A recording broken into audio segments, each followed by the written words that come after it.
God's blessing to every one of you connecting with us live on Facebook, and those of you who will be eventually connecting with us on YouTube. David Williams with Jesus Ministries here. Control describes power. It describes movement, and not just the movement in and of itself. Control describes the ability to make things move. Control describes the ability to influence others. So man thrives off of the idea of control. Man is satisfied when he thinks that he has control, or when he has control, because obviously I could have control or I could think I have control. So many people have a semblance or some form of control. Most people in the world have because man does have various kinds of control. Man does have various kinds of influence. And so what we are lacking, though, is the extent and understanding of the extent of that control. So we don't know how much influence we have, how much power we have.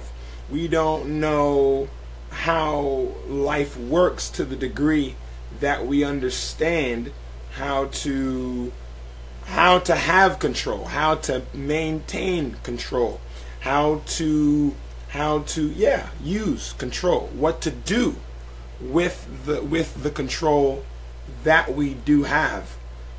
So God gave man control. Let's look at the origin. Let's look at the origin of control, where control comes from. And one of my favorite parts in the Bible is Genesis chapter 1, because it explains everything that we essentially need to know about the mind of God, in my understanding. As I go through Genesis chapter 1, to me it explains the way that everything works. It shows the righteousness of God. It shows the extent of God's power, and by the extent, I mean the very first verse will indicate that for us. It says, in the beginning God created the heaven and the earth. And that tells me that God designed, God built, God structured everything. Since God structured everything, God is in control of everything, and He created it, and that means all of the things that function are functioning by the direct will of God. So everything is moving because God is moving it. He's caused it to be. Things in the invisible dimension, things in the visible dimension. So God is ultimately the one that has control. God is in control. You're not in control. I'm not in control. God is in control. He's in control in that He designed everything. He made everything. It's all His working. It's all His work. It's all His working. It's all His substance. It is absolutely 100% God powered. So life is the power of God. That's all it is. It's a manifestation. It's a demonstration. It's a moving and an operating of God's power. So control describes power in action. Power. How do you know that you have power unless the power is being used? So you don't know you have power unless the power is being used, unless it's being worked. So Genesis chapter 1 starts off with the revelation of who's in control. See, that's a revelation for you and I. That's a revelation for you and me. It's a revelation. So it's a revelation that God is in control. Man, so God is in control? Yes. Someone is in control. God is in control. That's the definition of God. The one that is ultimately, absolutely, supremely in control. In the beginning, God controlled everything. In the beginning, God designed everything. He did it by his ability to control. He is God. He is in control. Now, God is in control. He gives power to the devices, to the agents, to the entities, to the receptacles, to the objects he makes. God is in control, and God allots that control. God is in control, and then he places his control in various things, objects. So man is a chief object of God's control. God is in control, and he uses man to control things as well. So man knows that. Man identifies this sense of control. We know that. Man knows that he has control. Man is aware. Man is aware that he has control. So God is in control, and he gives measures of that control to man.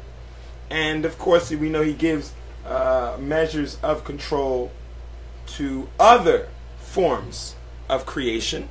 So, but man in the natural universe, is the most, we are the most intelligent forms through which God controls things. Okay? So the sun obviously has the power to affect our lives. So the sun has control over our lives. Everything that God designed before he designed man has the ability to affect our lives. So all of the natural creation has the ability to affect your life. So things God has made have control over you to a different degree. If the Lord took away all of the water, that would negatively affect our ability to function, right? And so the things that are around us, they control us to a degree. But the reason why you are the last creature that God created in this nature is because your level of control is different. Your method of control, the way you control, is different than the way the things around you control. So when Joshua in Joshua chapter 10, by the power of God, by the control of God, commands the sun and the moon not to move, the sun and the moon didn't move. So Joshua has the power by the Spirit of God to control his environment to the maximum extent. Man in God has power to control to the maximum extent. There is no limit to the level of power that man has in God, except that we are only designed to do, you and I are only designed to do what man is designed to do. So that's the extent of our control. So that's not really a limit, though. Man isn't God. Man doesn't need the control of God. Meaning, man does not need to control things at God level, because man isn't God. Man needs to control things at man level. An elephant doesn't have to have any of the power of an alligator. An alligator doesn't have to have the power of a planet. A planet doesn't have to have the power of a blade of grass. Everything that God designs is designed to work a certain way. Every design of God that works, every one of God's works, is designed to affect its environment. So the things that God has made are designed to affect the environment for God. Okay, so you and I are affecting things. Everything around us is affecting things for God in its respective order. So everything is perfectly doing what it's supposed to do, and it's a combination of the working of God. It's a combination of the purposes of God. It's a combination of the ideals, the laws of God, the heart of God at work.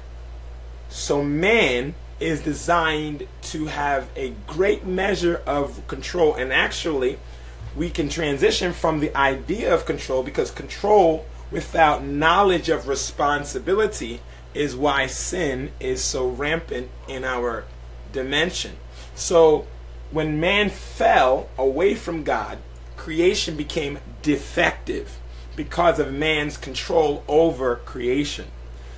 So the behavior of man influences the function of nature, indicating that man has control over nature. What the devil did in Genesis 3 was he made man think that man didn't have the fullest extent of control that man needed to fulfill his identity, his purpose, because identity and purpose connect. There is no such thing as identity outside of purpose. Since God designed you, your identity it rests in your responsibility, your purpose, God's purpose for you. Why did God make you? God enjoys you. God designed you to enjoy you, and so that you do things that He wants to do through you as His instrument, as His child.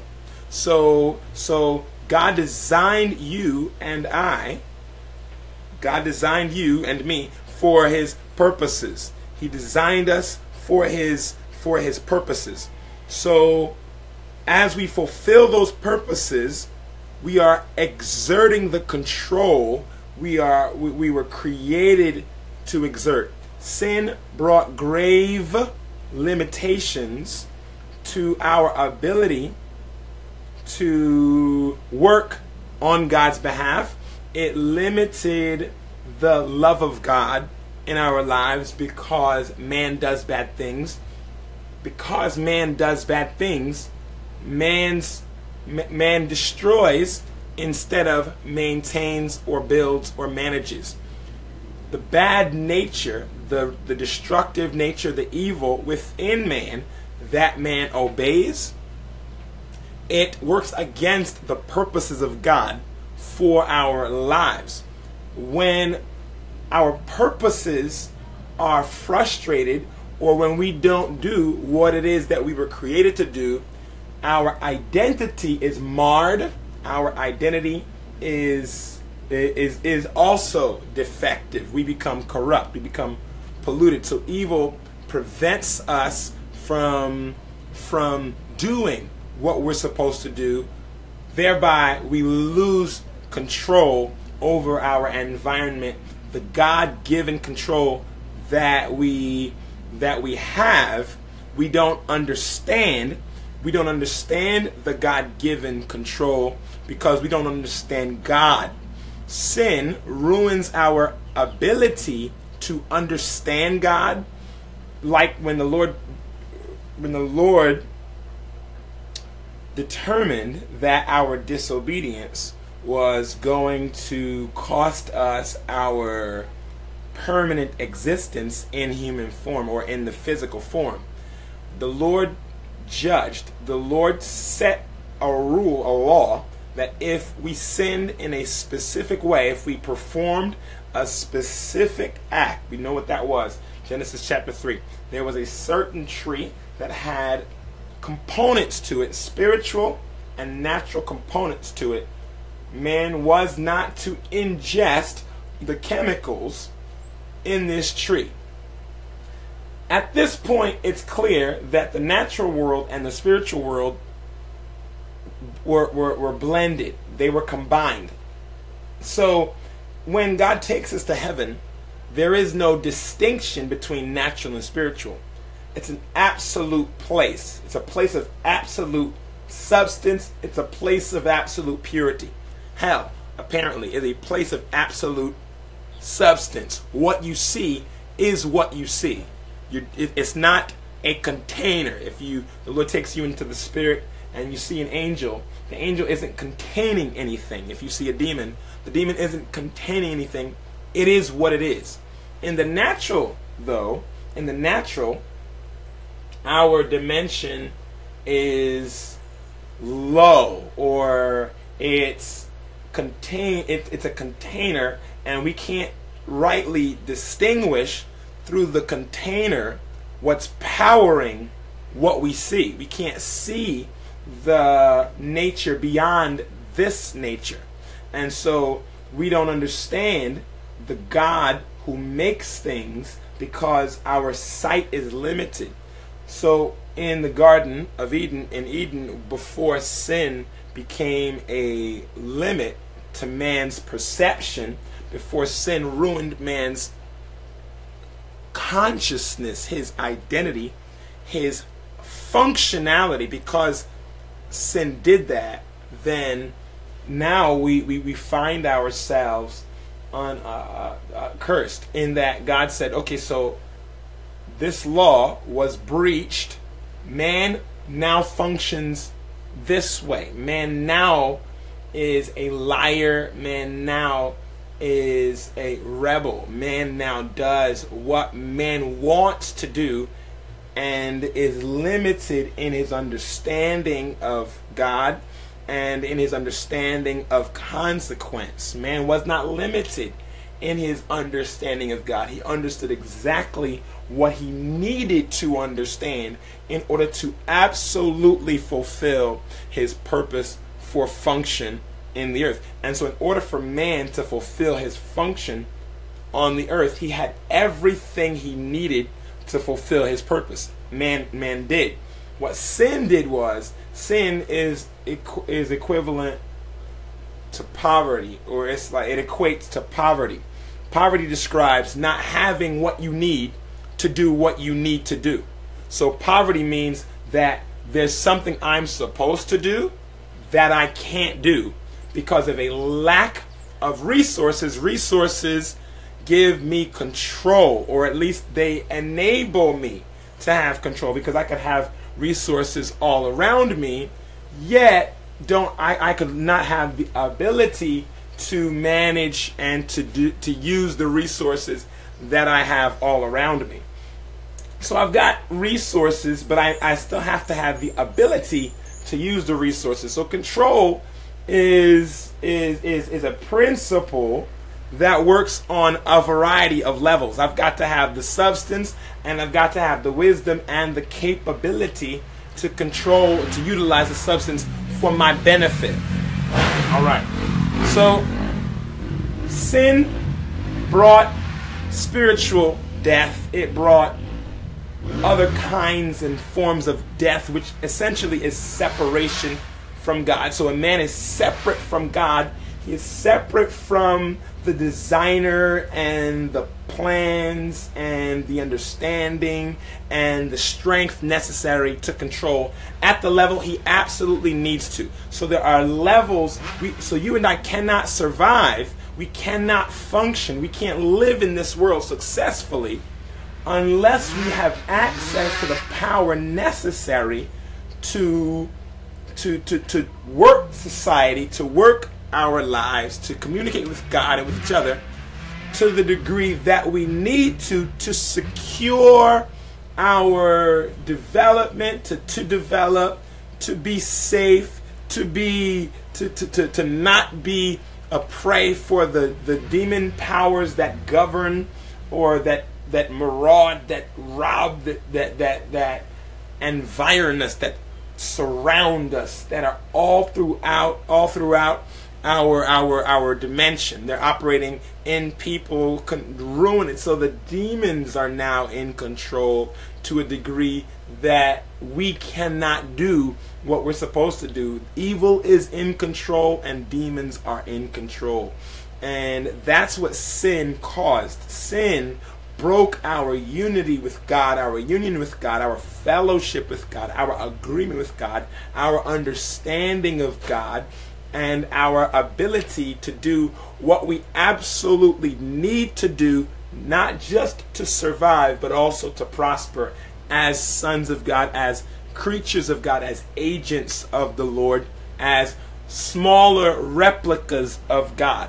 So man is a replica of God. He's a replication of God. God made little gods not as replacements, but as sons. So God has all of these little gods. He calls them that, and their job is to work on his behalf. It's like when you create a video game. You create a video game and you design the character like you. Obviously, it doesn't have the same ability that you have, but you use the little entity on the virtual world, in the virtual world, to do in that virtual world what you want it to do. So those are the kinds of things that men do, because man understands God and man. Man, to a degree, understands what he needs to understand to get back to a place of real control. The debt that man is in, the spiritual debt that we're in, limits our ability to function at the level we're supposed to function. Okay, so I don't want to confuse Guadalupe. Now, there's a God. He controls everything. He created people as instruments through which to work. So people are the workers of God. But we're not just a worker of God like an elephant is a worker of God, or like a bird is a worker of God. But we are like God. We have many of the thinking patterns, or we think like God to the degree that we're supposed to think like God. God gives us the ability to think like he does in a smaller sense. God gives us the ability to work like he works in a limited sense. So God calls man God, not because man is in charge of God or because man can create anything, but because God is the Spirit and he creates little beings called man, and he calls them gods because he gave them responsibilities to control their world. God, we call him God because he controls everything. And he designed little creatures and he made them like himself so that he could put his kind of control in them so that they can get things done for him. So when sin occurred, it stopped man from being like God in a great way. Not in every way, because we still look like God and we still act like God to a degree. We don't look like God and we don't act like God to the degree that we were originally created to look like God or to act like God. Because evil is now active in our minds and in our emotions and in our bodies. So now that evil is controlling the way we think and the way we feel, we are not like God, because in him there is no darkness at all. In him there is no evil at all. In him there is no unrighteousness. There's unrighteousness in me. There's no unrighteousness in God. So now I do things that God would not do. I say things that God would not say. I go places that God would not go. So God plans on getting rid of all of the bad, but I enjoy the bad. So that's evidence that I'm not like God to the degree that I can survive as one of his sons. God plans on getting rid of everything that is not like him. God plans on strengthening everything that is like him. So God gives man the ability to be like him through Jesus Christ. So man had the ability to know God and to serve God. And then sin came in and stopped man from being able to know God and to serve God to the degree that man needs to know God and to the degree that man needs to serve God. So hopefully that was a better explanation. Fine. So man now is trying to control other people. Man is trying to control the way that things work. Man is trying to control situations. And we are trying to do that even though we don't know God like we are supposed to know God. And Jesus tells us that if we listen to what he is saying and if we do what he tells us to do, then he will give us more knowledge of God. Jesus is telling us that if we obey God, if we listen and obey the knowledge of God that we are getting from him, Jesus is talking to us. He speaks to us through the Holy Bible. He speaks to us through the preaching of the Word of God. He speaks to us in a number of different ways. Some ways are more detailed and some ways are more specific than others. So God is speaking, and as God speaks, we know what he wants us to do. We also understand who he is. So when the Lord speaks to us, he's explaining who he is, and he's explaining who we are, and he's explaining how things work. And the more obedient we are to what he says, and the more we think about what he says, is the more understanding we'll have of who he is, and the more able we will be to work for him with the power that he gives. So when God does speak to us and we think about the things he said to us, the more we think about the things he says to us, and we think about why he said it to us, and we talk to him about what he's saying and about what he's telling us to do, the more time we spend meditating on the Word of God, the more the Holy Spirit is expanding and strengthening his control over our minds and over our emotions and over our bodies. So when we spend time thinking about God and his will explained through his word, our minds become more spiritual and not limited to the physical state that we're in. So sin brought a separation between our spiritual state and our physical state. Your spirit is still in your body. If it were not, you'd be dead. So your physical and your spiritual combined. Sin made us ignorant of our spiritual state, and it made us mostly aware of our physical state. So we're aware of the brain's thoughts. We're aware of the heart's feelings. We're aware of the feelings and of the perspectives of the physical world. We're aware of what we see, what we hear, what we smell, what we taste, what we touch. That's what we are aware of. That's what we think about. That's what we enjoy. That's what we understand. We don't understand the spirit part of our humanity. We don't understand the spirit part of our world. We don't understand it. It's not something that we are very sensitive to. So we're limited in ways that cause damage in our lives and in ways that cause problems in the lives of others.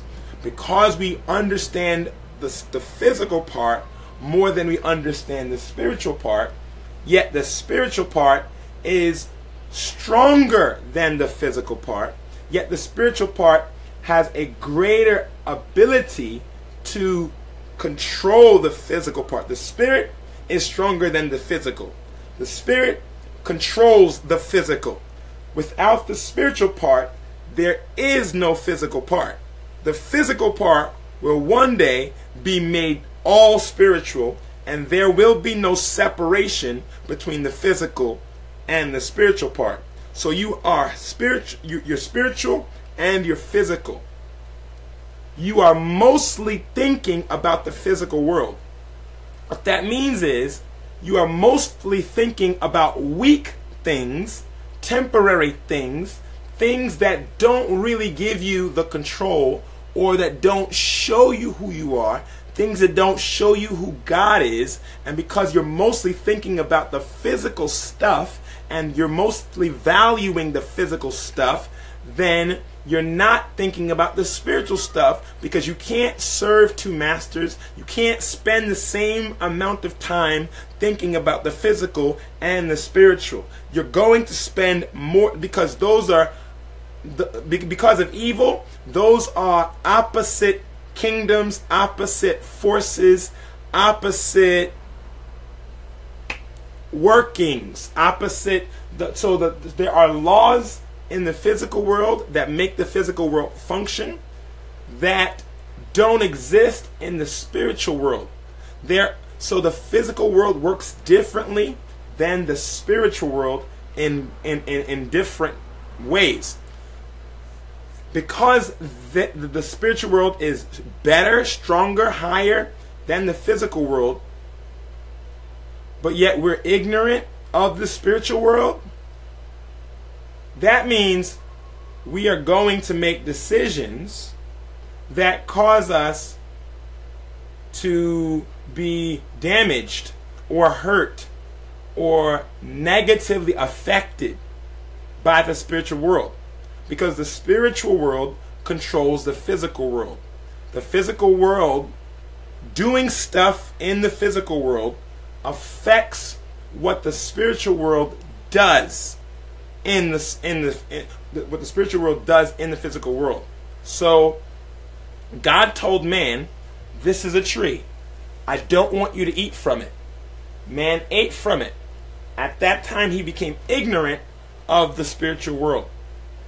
And he became a person who was now a bad person, who was trying to get things so that he could feel good, and so that he could feel safe. But his understanding of safety and good had just been ruined. So if someone wants to sell drugs in order to provide for his family, that's bad. Providing for your family is good. Using methods of witchcraft, which is what drug dealing is, that's bad. It's bad to destroy other people's lives to have safety in your own life. If a country says we're going into another country and we're going to destroy their government and their social system so that the people there are constantly poor, and we're going to use those poor people to make our shirts and our toys and our cars, because otherwise they would charge us a lot of money to do those things. We don't want them to charge us a lot of money. We want them to charge us a little bit of money. So we're going to destroy their system so that they have to work for us for a little bit of money, because if they don't work for us for a little bit of money, they're not going to have any money at all. Countries do stuff like that. They do stuff like that because they think that that makes them strong. They think that makes them safe. They think that makes them wealthy. So when we hurt people in order to be safe, what that makes God mad. So man will do bad things to gain control over his world. When man does bad things to gain control over his world, what that means is he's breaking spiritual laws.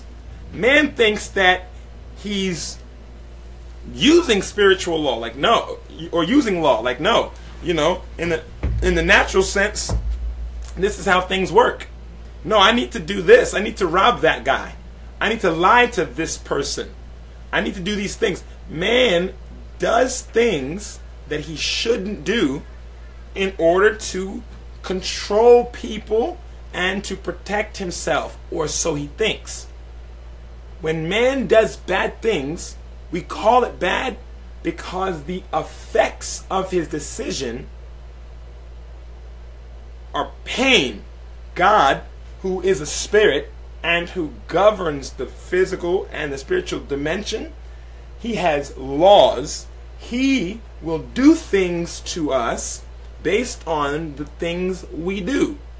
If we know what God's laws are and we obey them, then the spiritual laws will bless us. The spiritual laws will work for us. The spiritual laws will give us control. So man can either gain control by doing bad things in the physical world, or man can gain control by doing good things in the physical world.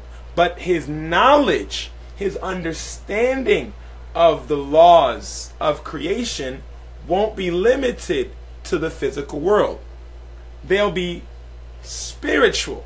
That means man will understand what real good is. Man will understand what real evil is. Man won't be confused concerning good and evil. He won't think that it's okay to do bad things in this world in order to get good things in this world, because he'll fear God, which will explain to him that, wait a second, I've got to do good things in this physical world because there's a higher world that affects my world. If I do bad things, the reason why it's called bad is because there are rules of the higher world that affect my world.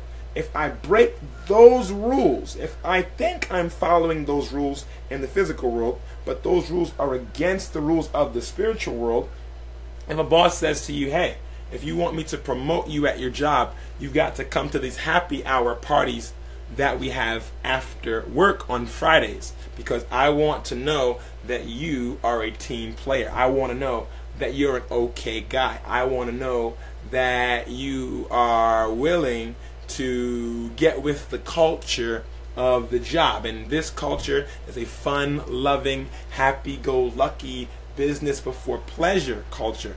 That's how we function. We run our company that way. And I've got to know that you are one of those kinds of people if you're going to be promoted in this business, in this company. So if the boss expects that of you, if your supervisor expects that of you, no, you've got to conform to the way that we do things in order to move up in this company. If the boss expects that of you, and you say to yourself, well, you've got to go with the flow, or do what the Romans do when in Rome.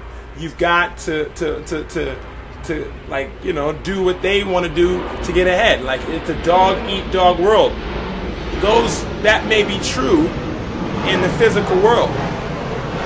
Yes, there are, you know, nice guys finish last. Nice guys finish last. Survival of the fittest. Devour your enemies. Those are true in this physical world. But because that's not necessarily true in the spiritual world, the laws that God sets state things like the meek will inherit the earth. Okay. The poor in spirit will be given the kingdom. All right. Those who are hungry and thirsty after righteousness will be filled. Don't worry about your financial condition, because God is able to provide for that. All of those are spiritual rules that in the natural seem insignificant, petty, untrue. No. In this world, you've got to be aggressive to get ahead. So that's what our minds say, because of our experiences in this dimension. In this dimension, our minds tell us that unless we can physically change something, then it cannot be changed. So our minds tell us that money and knowledge and pleasure are the most important things in life. Yet God says, do things my way. There are things you don't see. There are things you don't understand. There are laws you can't comprehend. I'm going to tell you what those are. Apply that in your world. Your world is physical. The people around you act a certain way. God is telling us not to act based on the way things seem to be in the physical world in order to gain control. He's saying, no, I, God, the Spirit of God, I give you control because I am in control and I decide how things work.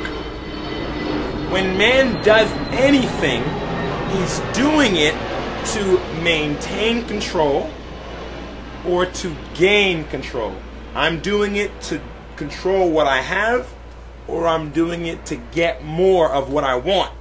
So whatever I do is for the purpose of keeping what I have that's good, or getting rid of something bad that I don't think is good, or getting what that guy has that I think is good, or getting what's over there that I think is good.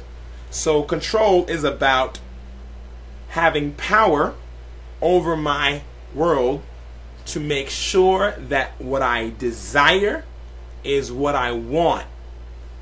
The Spirit of God says that man doesn't understand his environment because man misunderstands the truth.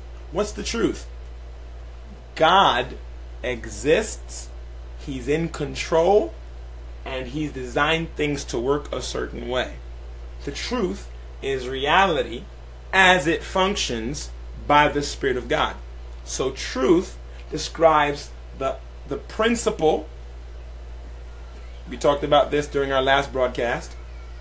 The Spirit of God and what he's doing. The rules he's set. That's what the truth is. Reality as it functions. Truth. Reality as it functions. Reality as it operates. That's what truth is. God is saying that the natural dimension is confused. And the intelligent creatures, the knowledgeable creatures in the physical world, you and me, we have spirits in our bodies that give us a level of understanding about the spiritual world.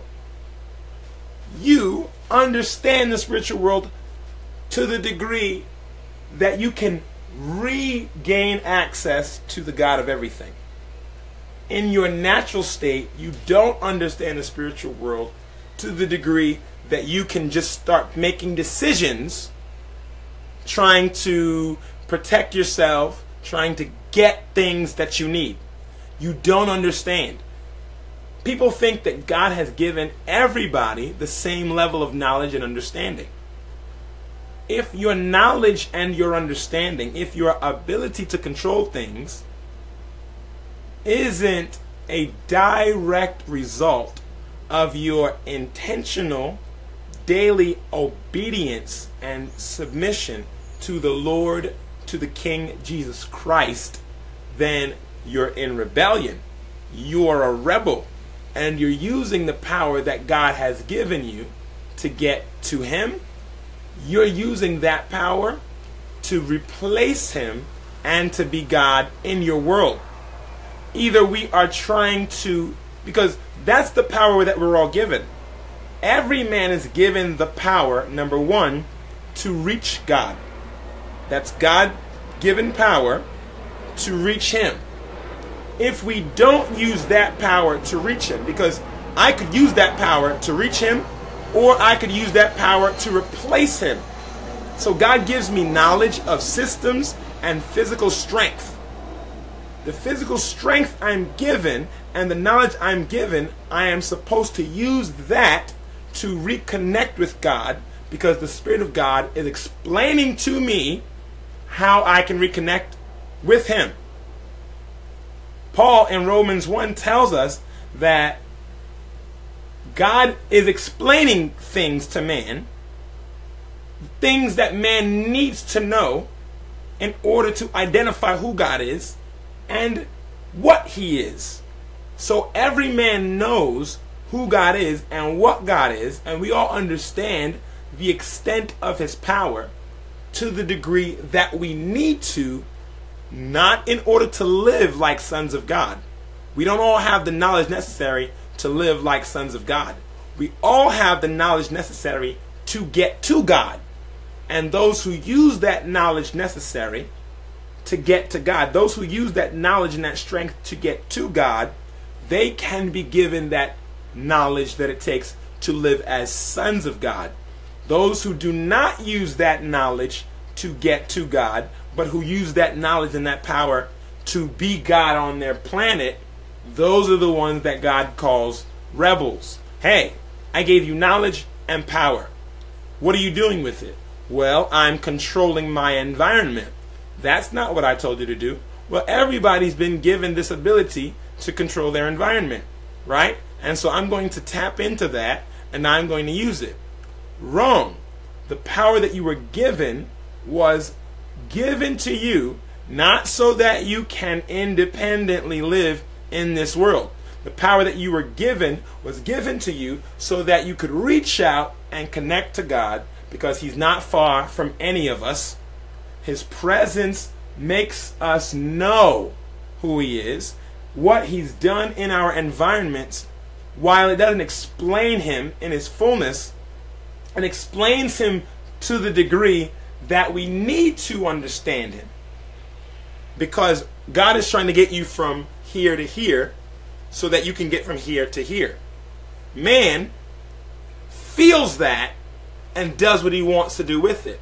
So we consider ourselves in control because we have knowledge, because we have strength, and because we have access to resources, and we take the knowledge and the strength that God gave us to return to Him, and we use that to make ourselves happy and to protect ourselves and to cause others to do what we want them to do.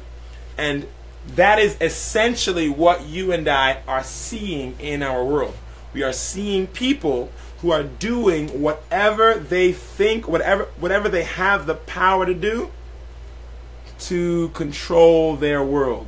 Life is essentially about control. The question is, are we going to use the power that God is giving us to go to God so that God can give us control? The real kind of control, from the spirit to the natural, from the kingdom to this natural world? Are we going to believe that the world is not like it's ultimately supposed to be because there are bad aspects of the world, and because there are bad aspects of the world, this can't be the way that it was designed to be? Are we going to realize, with the knowledge that God has given to us, that the world is messed up and use that knowledge to get to God? Are we going to use the sensitivity within us to say, there must be someone in charge of this? I'm going to reach out to Him to the degree that I have the power to. To that degree, I'm going to reach out to God to the degree I've been given the power, and I'm going to ask the Spirit of creation to run my life and to explain life to me, because it's clear to me that things are messed up. When a person doesn't understand that things are messed up, when a person just enjoys life just as it is, and a person is ultimately satisfied with the limited measure of control he has in this world, when cars make him really happy, and women make him really happy, and men make her really happy, and when money makes an individual really happy, that's a bad sign that that person has ignored the truth to such a degree that they're on their way to a burning hell. So the Lord concerning his people, he gives his people an awareness that things are messed up. When man realizes that things are messed up, man is not supposed to use that knowledge and power to go and try to fix things. Man is supposed to use that knowledge and that power to go to the designer, to go back to God. The knowledge and the power that man is given is not designed to have independent control, and we see it all the time. Any device, any system that man is working in order to do what he desires to do, anything that you and I are doing to fulfill our own desires, when what we're doing isn't the instruction or the purpose of God for our lives, you are seeing an individual using the power of God to fulfill his own desires. And Jesus calls people like that Satan and the devil. The devil began to use the God-given power, the God-given knowledge, the God-given beauty to control life as he saw it, separated from his maker. That's what the devil began to do. We call that emotion, we call that perspective pride. Pride tells me I should be in control and I should be able to make decisions that satisfy me. I should be able to do with what I have what I want to do, regardless of scrutiny or accountability. That is what pride tells me. When I think that and feel that and act that out, it's because pride, which is a confusion about identity, pride is identity confusion. You don't realize that you are not in control, but God is in control, yet God gives control to those who are yielded to him. Now, the devil has control. Demons have control. Every bad person, every entity, everything has control. Some things will have control permanently. Some things will have control temporarily. The bad people and the bad things have temporary control. Meaning, you and I, if we're bad people, we can affect our world. We can affect people's world. And we'll be able to do that until God says enough, and then takes our lives and eradicates, eliminates, and destroys everything around us that he classifies as bad. Meaning, it doesn't work according to his purpose. It is limited. It's not functioning right. So man is given the opportunity to know God and to be one with God again, so that God can continue to do what he's wanted to do from the beginning. So God wants to continue to do what he's wanted to do through you, but it requires your cooperation. When you and I don't cooperate, he discards us. When you and I cooperate, he promotes us. So our condition is such. It's like what Nebuchadnezzar said to the wise men of Babylon, to the astrologers, to the magicians of Babylon. He said, if you can interpret my dream, I'm going to promote you all and give you great wealth. You've got to reveal the dream, describe the dream in detail, and then explain what it means. And if you do that, I'll promote you. But if you cannot, I'm going to kill you all, and I'm going to destroy all of your families. That's the predicament, if I could call it that, man finds himself in. That's the status of man. You didn't have any choice. You know, Nebuchadnezzar was an emperor. I mean, he was a king of kings. That's what Daniel prophesied he was from the Lord. You, O king, are a king of kings. He's not the king of kings, but he's a king of kings. That means his country governed other countries. His kingdom, his laws, controlled the function of other laws and other kingdoms. And he could determine who he thought was intelligent and who he thought should stand in his court, who he thought should be a counselor of his if he wanted advice or information. And he chose these people. You will be people that I ask questions when I want to do something. And he chose these men, and he asked them to give him an answer to a question that they couldn't respond to. He asked them that. They didn't choose to be his counselors necessarily. He was the king and had power over their lives. I could have someone kill you, or I could have someone protect you. I want this from you. Give it to me. I can't. Then I'm going to kill you. Is that what I'm left with? That's what you're left with. Either A, do what I, the king, tell you to do, and I'll promote you to great honor. I'll give you riches. I'll put a chain on your neck. I'll give you nice clothes. I'll give you more access to more influence and more control. Do what I say, and I'll promote you mightily. Don't do what I say, and I'm taking your life and the lives of those you love. And I'm burning your house.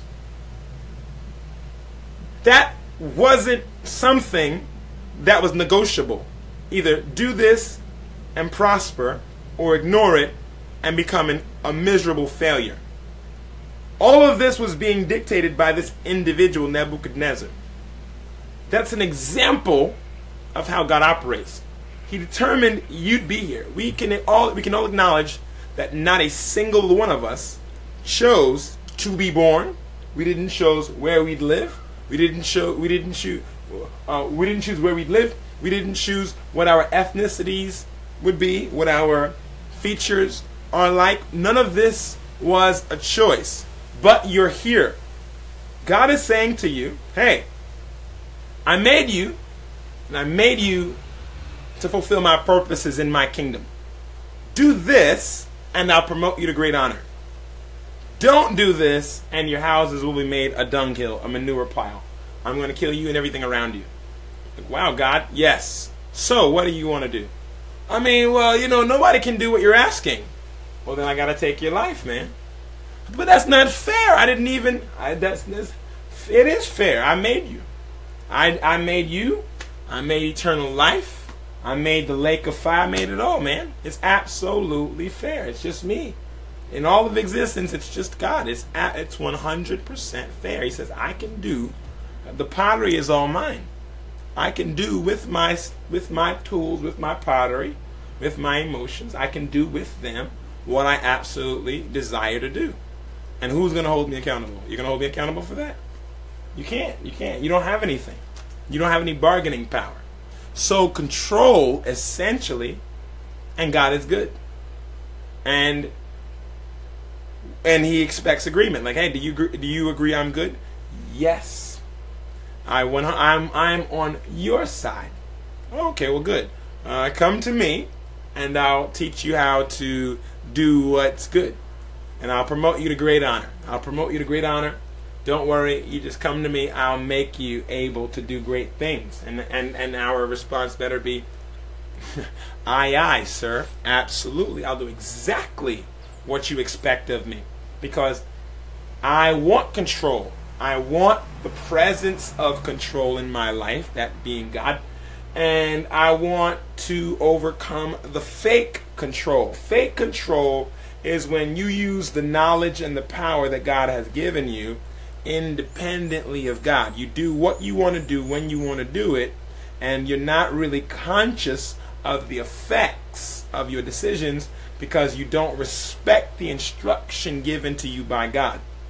When you are not actively examining the pages of God's Word, when you're not actively seeking the person of God in prayer, when you're not actively obeying the things He's already told you, when you don't intentionally listen to the forward-moving information that the Spirit of God has for you, that's evidence that you are too busy controlling the world that was designed for God. Oh Lord, I was actually too busy using this great knowledge and this great ability and these great resources that you gave to me to glorify your name. What do you mean you were trying to glorify me? Well, you gave me all of these skills and these talents, and I know you want me to use them to make you look good.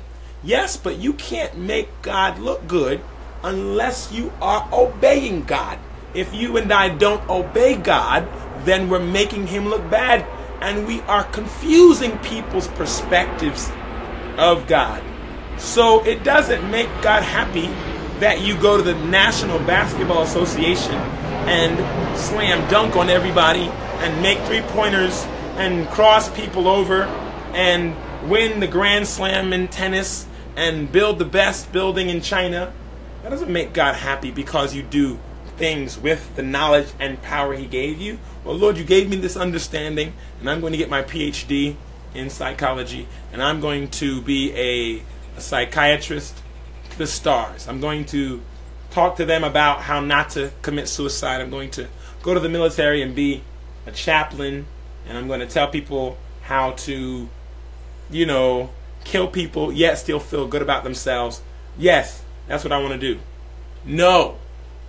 You can't use the knowledge of God, the power of God, to do what you want to do. No, and then say, oh, I'm glorifying God. You can't grab the Bible and decide what to do with what you have in those pages. It doesn't work that way. God is a spirit. He hears, he sees, he understands, he works, and man is responsible for yielding to the working, to the person of God. God, who are you and what do you want? Lord, who are you and what do you want from me? Make me able to do exactly what you expect of me, so that when I see you, you say, you were good and you were faithful, and you did exactly what you enabled me, God, to do through you exactly what I intended to do. So in life, we are always exerting control, always 100% of the time. In life, you and I are 100% of the time exerting control. In life, we are doing something. Everything you do, whether you're sitting down or standing up, eating or not eating, driving or walking, waving or looking away, everything you do is an attempt to control something. You're trying to control you, you're trying to control your experiences, you're trying to control your resources. You're trying to control others. You dress a certain way, you speak a certain way, you act a certain way in order to control what others think about you and in order to control what you think about them. The question is, are you doing what God is telling you to do to control, or are you doing what you think you should do, or what you feel you should do, or what others who are not God are telling you to do in order to control? God is going to hold man accountable. God's going to judge man for what man does with the control that God gives to man. Be mindful of that, brothers and sisters. This is David Williams with Jesus Ministries, and God willing, I will see all of you who are watching this tomorrow at service, at the park, worshiping Jesus. All of you fly down today, and we'll all go to Denny's. God bless you, which is a restaurant in our area, by the way. We'll talk again. Or the Waffle House, whatever you're more familiar with.